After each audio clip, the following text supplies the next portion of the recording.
Olá, meu irmão, graça e paz. Pega aí, meu irmão, a sua Bíblia. Vamos refletir juntos um pouquinho na palavra do Senhor. Nós estamos, meu irmão, em campanha de missões. Nós, batistas, em todo o Brasil, batistas brasileiros, batistas da Convenção Batista Brasileira, estamos em campanha de missões, desta vez missões estaduais. Mais uma vez estamos em campanha de missões. Louvado seja Deus por isso, porque missões, meus irmãos, é algo que jamais podemos nos esquecer. Se nós desejamos o progresso da evangelização da nossa cidade, do nosso estado, do nosso país, do mundo, então missões não pode sair da nossa cabeça. E nós precisamos orar e precisamos agir. Agir é muito importante, mas orar também é de extrema importância, porque nós não podemos agir confiados em nossa capacidade pessoal, em nosso poder de fazer as coisas. Não, nós temos que agir confiados no poder e na autoridade do Senhor Jesus. Então, por isso, nós não podemos apenas agir, nós temos que agir, temos que orar, e orar bastante, né? Vamos ver, meus irmãos, alguns trechos da palavra de Deus que confirmam isso. Primeiro trecho, Mateus 9, versos 35 a 38, onde Jesus olha para a multidão que anda desgarrada e errante, como ovelhas que não têm pastor, e orienta aos seus discípulos a que orem ao Senhor da seara, para que ele, o Senhor da seara, envie mais ceifeiros. Vamos lá, vamos ver? Mateus 9, 35 a 38. Veja. E percorria Jesus todas as cidades e aldeias, ensinando nas sinagogas deles e pregando o evangelho do reino e curando todas as enfermidades e moléstias entre o povo. E vendo a multidão, teve grande compaixão deles, porque andavam desgarrados e errantes, como ovelhas que não têm pastor. Então disse aos seus discípulos: a seara é realmente grande, mas poucos são os ceifeiros. E aí Jesus vai dizer aos discípulos o que eles deveriam fazer diante disso. E o que eles deveriam fazer? Jesus diz: olha, rogai, pois, ao Senhor da seara que mande ceifeiros para a sua seara. Atos 8, 35, meus irmãos, é outro texto que eu gostaria de ler. 8:35, não, 8 de 3 a 5. É o texto que mostra que os servos de Deus, lá do começo da igreja, mesmo dispersos por causa de perseguição, não cessavam de anunciar o evangelho. Veja, 8 de 3 a 5 de Atos. E Saulo, que depois veio a ser Paulo, né, o apóstolo, mas aquele não tinha se convertido ainda, Saulo assolava a igreja entrando pelas casas e arrastando homens e mulheres os encerrava na prisão. Mas os que andavam dispersos iam por toda parte anunciando a palavra. E descendo Filipe à cidade de Samaria, lhes pregava a Cristo.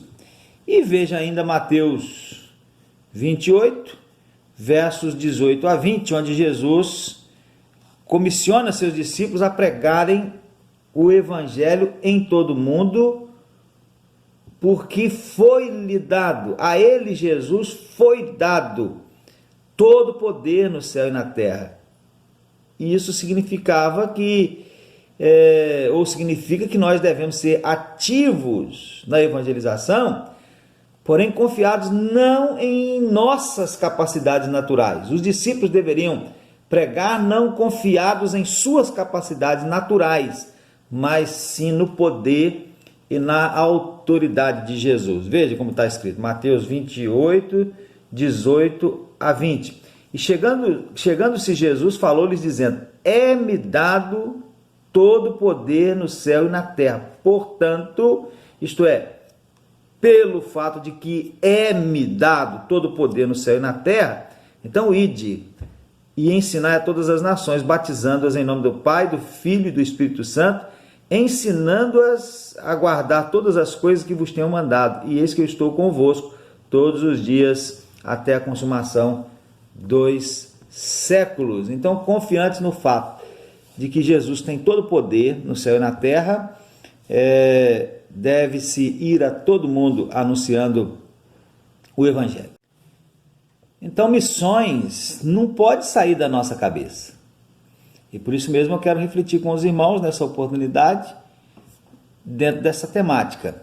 E apenas 3 coisas eu quero pensar com os irmãos sobre o que nós estamos fazendo quando nos envolvemos nessa tarefa de anunciar o Evangelho.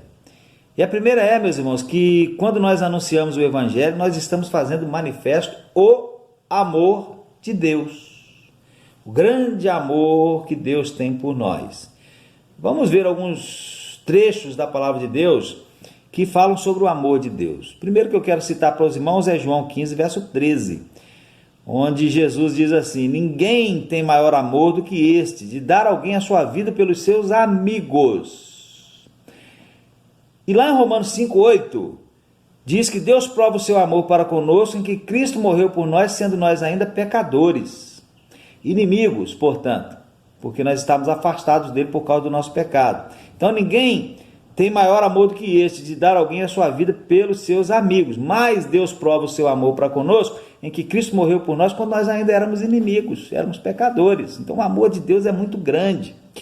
E quando nós anunciamos o Evangelho, nós estamos fazendo manifesto esse amor. Em Efésios 2, meus irmãos, Paulo ele fala da situação dos Efésios antes de receberem a Cristo na vida. Era uma situação terrível. Eles eram quais pessoas que estavam caminhando em direção ao inferno, à perdição, à eternidade sem Deus. Mas quando eles estavam vivendo nesta situação, Paulo vai dizer a partir do verso 4: mas Deus, que é riquíssimo em misericórdia, pelo seu muito amor, por causa do seu muito amor com que nos amou, estando nós ainda mortos em nossas ofensas e pecados, nos vivificou juntamente com Cristo. E aí você pode continuar lendo lá o texto, né? O que eu quero evidenciar aqui é esse amor de Deus. 1 João 4,16, nós lemos assim: e nós conhecemos e cremos no amor que Deus nos tem. Deus é amor, e quem está em amor está em Deus e Deus nele. E obviamente eu não posso deixar de citar, meus irmãos, o texto mais clássico de todos que fala sobre o amor de Deus, que é João capítulo 3, verso 16, né? Porque Deus amou o mundo de tal maneira que deu o seu Filho unigênito, para que todo aquele que nele crê não pereça, mas tenha a vida eterna. Essa verdade aí de João 3,16, ela nos lembra que o amor que Deus tem por nós é tão grande, tão além do que nós podemos compreender, que ele nos oferece simplesmente o melhor, seu próprio Filho. E sem essa dádiva não haveria salvação para nós. A obra missionária, a obra da evangelização, encontra sustentação no amor de Deus. Se não fosse o amor de Deus manifestado a nós em Cristo, não haveria obra missionária, não haveria evangelização, ela não seria necessária.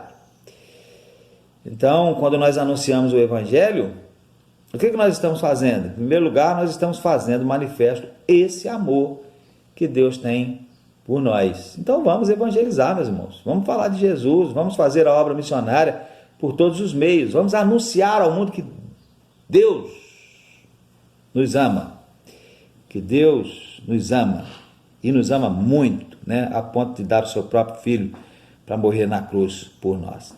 Em segundo lugar, meus irmãos, quando nós anunciamos o Evangelho, nós estamos trabalhando na grande obra, na imensa obra de trazer o homem de volta ao porquê ou para que ele foi criado.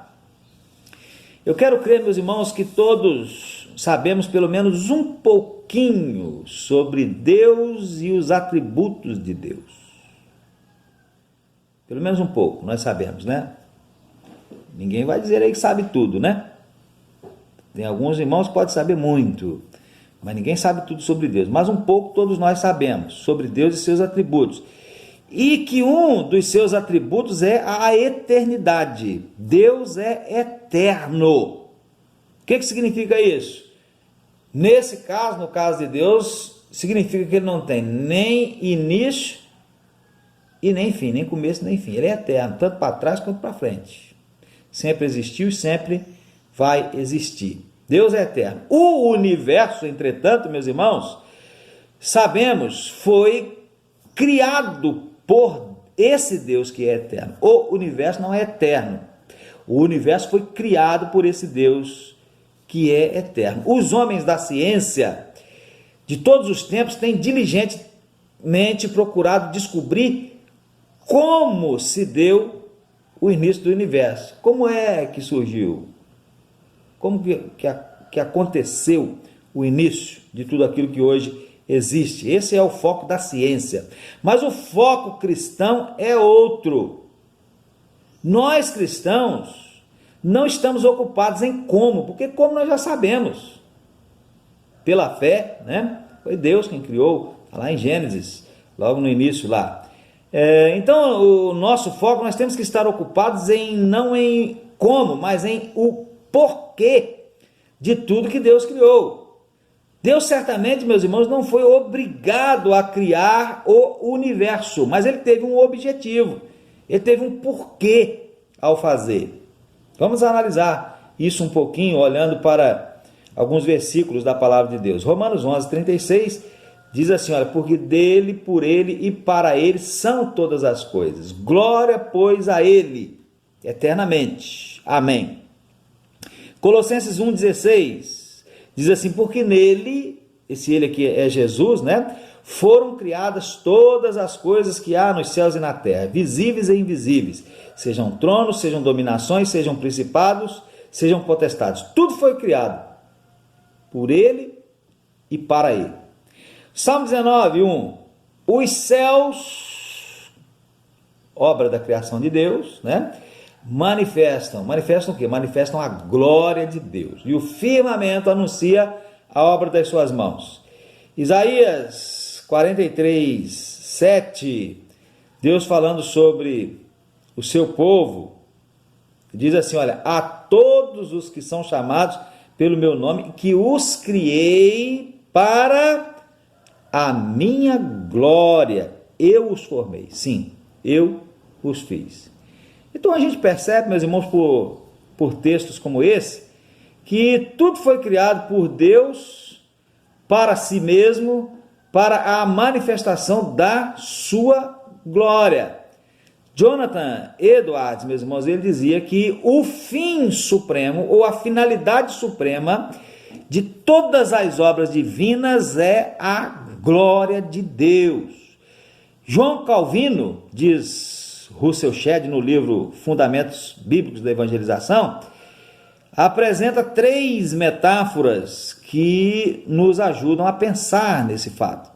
3. A primeira é a seguinte: a criação é um teatro deslumbrante em que a glória de Deus pode manifestar-se.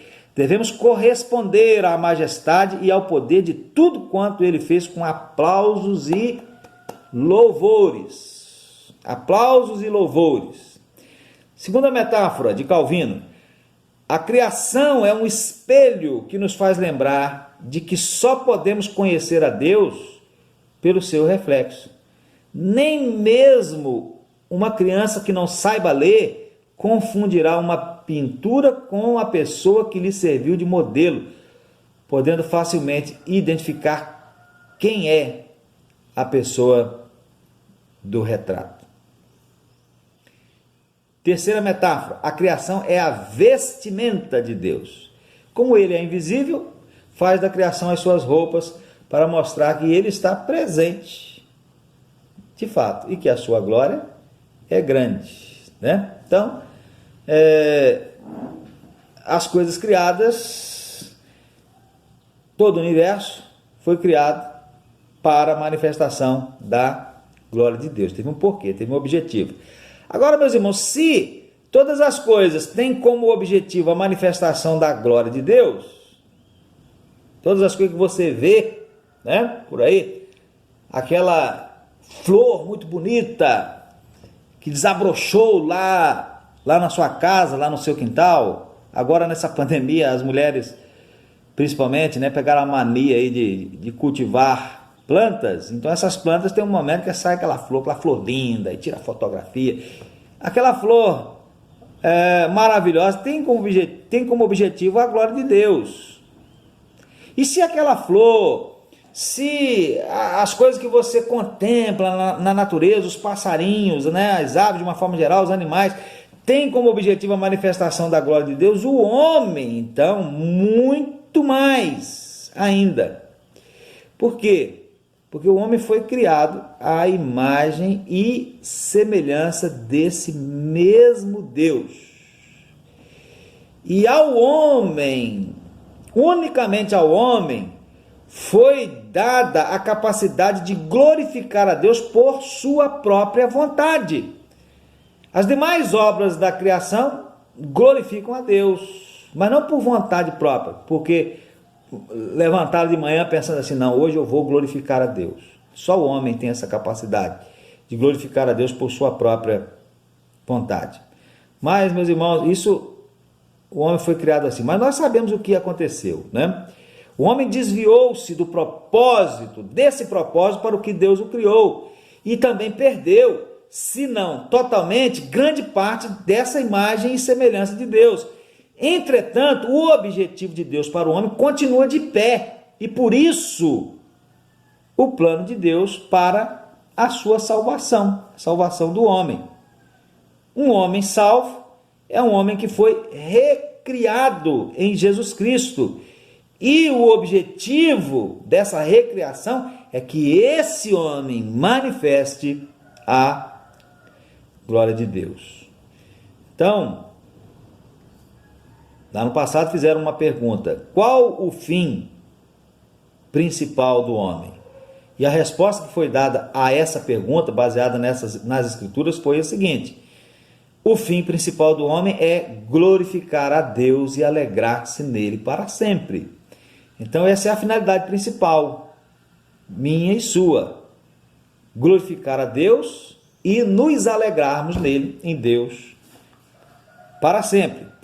E aqui, justamente aqui, meus irmãos, jaz a condenação do homem, porque nós lemos em Romanos 1, verso 21, acerca do homem que, tendo conhecido a Deus, os homens, né, tendo conhecido a Deus, não o glorificaram como Deus, nem lhe deram graças. Antes, em seus discursos, se desvaneceram e o seu coração insensato se obscureceu. O homem pecou, tornou-se pecador e desviou-se do propósito central da criação divina, que é a glorificação de Deus. E qualquer coisa que não cumpra o seu propósito, meus irmãos, é descartada. É por isso que Jesus coloca na boca do dono de uma figueira a seguinte palavra, registrada lá em Lucas 13, verso 7. Há 3 anos venho procurar fruto nesta figueira e não o acho. Então corta. Por que ela ocupa ainda a terra inutilmente? Se eu plantei uma figueira aí é porque eu quero que ela dê figos, dê frutos. Se ela não dá fruto, corta. Planta outra. Ou então planta outra espécie, né? Mas é preciso dar fruto. Esse lugar aqui o objetivo dele é ter uma árvore que dê frutos. E que utilidade tem para Deus, meus irmãos, o homem que nega com a vida e com os lábios a razão por que Deus lhe deu vida? Dr. Rousseau Chet que fez essa pergunta. Que utilidade terá o homem? Terá para Deus o homem que nega com a vida e com os lábios a razão por que Deus lhe deu a vida? Assim como o navio foi feito para flutuar e a caneta para escrever, o objetivo da criatura é servir o Criador, glorificá-lo. Ao homem foi dada a capacidade de compreender inteligentemente a palavra de Deus e atendê-la de modo racional. Quando o homem faz isso, então o propósito para o que ele foi criado é alcançado. E, novamente nas palavras do Dr. Seuched, por meio da evangelização, então, Deus busca restaurar pecadores inúteis, que agora são inúteis, né? Direcionando-os para o objetivo que lhes reservara no momento da sua criação. Então, a evangelização, a obra missionária, deve ter esse objetivo. Quando nós pregamos o evangelho, quando nós evangelizamos, quando nós fazemos a obra missionária, nós estamos trazendo o homem de volta ao porquê, o para que ele foi criado, trazendo de volta ao propósito de Deus, que é a glorificação de Deus, servir a Deus. Então a evangelização, meus irmãos, a obra missionária deve ser, pensando nisso, sempre teocêntrica, isto é, focada em Deus. A obra missionária, a evangelização, na verdade, não é focada no homem. O homem não é evangelizado por ele mesmo, né? Não é uma obra antropocêntrica, não, a gente vai evangelizar o homem pelo homem, não. Por causa de Deus, principalmente por causa de Deus, primeiramente por causa de Deus. Então, temos que pensar nisso. Olha, quando nós evangelizamos alguém, quando eu prego o evangelho para alguém, o que eu estou fazendo? Eu estou tentando trazer esse alguém de volta ao propósito para que ele foi criado, que é o quê? A glória de Deus. Então eu tenho que pensar muito mais em Deus. Deus vai ser glorificado nessa vida. Deus vai ser glorificado com a vida do João. O João não vive para glorificar a Deus. O João vive no pecado.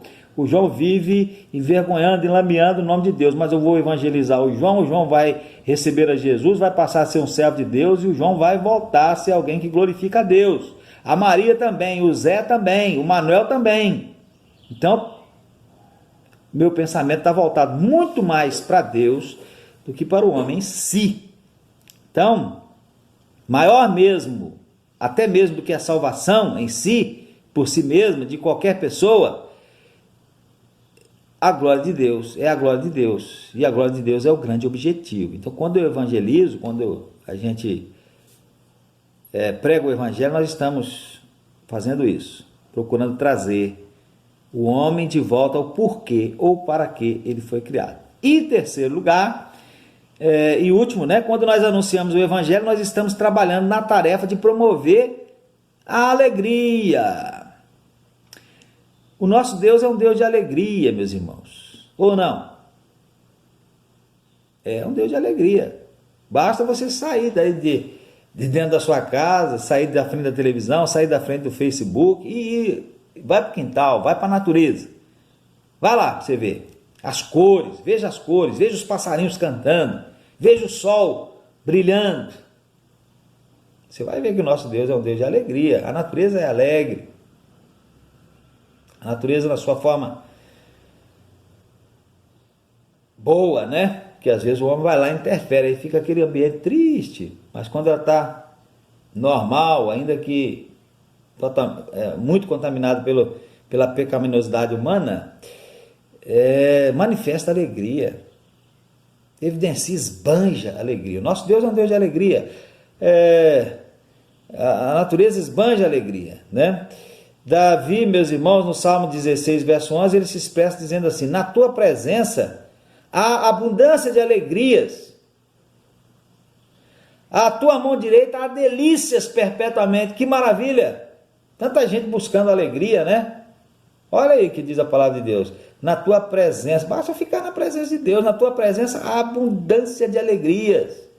Glória a Deus, louvado seja Deus. Eu não quero sair da presença de Deus de jeito nenhum. Não há pecado no mundo que compense nos fazer sair afastado da presença de Deus. Na presença de Deus há abundância de alegria, a tua mão direita há delícias perpetuamente. Em Romanos 14, 17 nós lemos que o reino de Deus não é comida nem bebida, mas justiça e paz e alegria no Espírito Santo. No Salmo 100, verso 2, nós lemos que nós devemos servir ao Senhor com alegria e nos apresentarmos diante dele com um canto.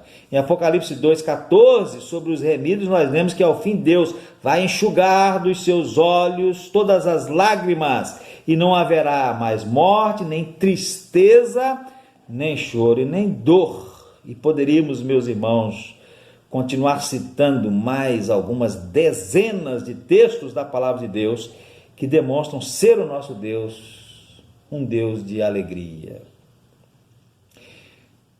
Uma das finalidades de Deus ter criado o homem, além de manifestar a sua glória, já dissemos, alegrar-se nele para sempre. A nossa alegria está em Deus, é nele que nós devemos nos alegrar para sempre.